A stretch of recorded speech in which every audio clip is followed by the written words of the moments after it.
蛮绝望的耶。可是也蛮，现在的我看过去就会觉得啊，我怎么只拿一件事情衡量自己啊？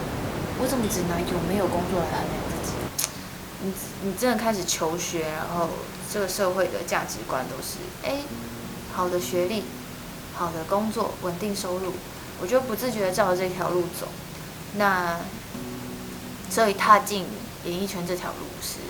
我当时很犹豫啦，因为一比完赛就觉得，我那时候真的心里想的，这个观念真的是很传统，但是我心里真的是想说，艺人不是一般人哎，这样子我的人生会不会就是去到一个未知的方向？那时候我还蛮，因为我不知道会是什么样，所以我那时候还蛮害怕的，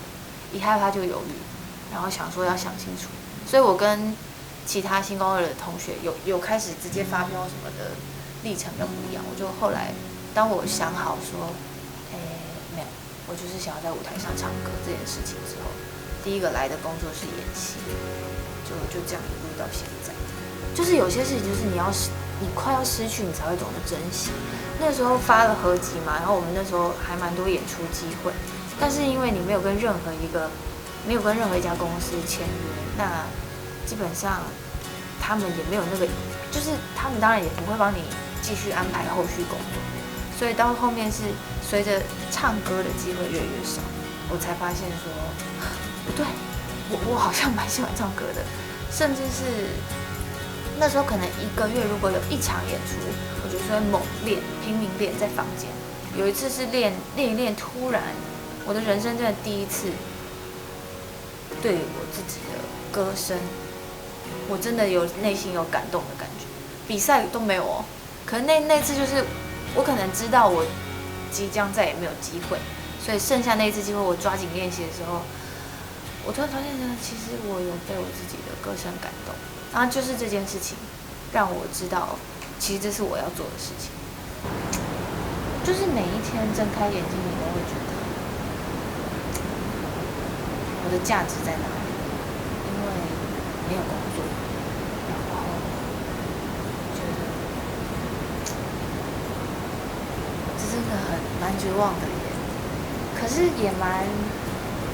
现在的我看过去就会觉得啊，我怎么只拿一件事情衡量自己啊？我怎么只拿有没有工作来衡量自己？太人自己一个人的价值不会只用一件事情决定。现在我明白，可是我那时候真的只能 focus 在怎么办？我不知道我下个月，我不知道我下个月，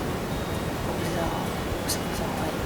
发行个人专辑。我觉得要当一个艺人，真的心理素质要很强大，就是一不小心你就会，